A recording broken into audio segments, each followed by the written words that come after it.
పరిస్థితి ఆర్థికంగా బాలేనప్పటికీ మన వాళ్ళని చూసినప్పుడు వచ్చిన సంతోషం తన మాటల్లో చెప్పేది కాదు.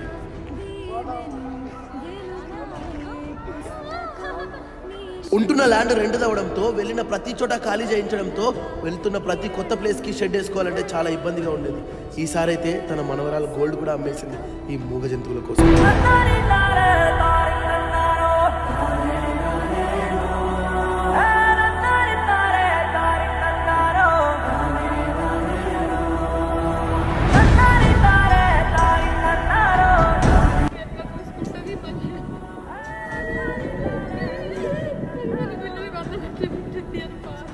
కేవలం ఈ మూగ జంతువుల కోసమే బతుకుతుంది. చూసారా ఎంత అమాయకంగా బతుకుతుంది సమాజంలో. లాస్ట్ ఇయర్ హెల్ప్ చేశాం, ఇయర్ కూడా మళ్ళీ హెల్ప్ చేస్తున్నాను.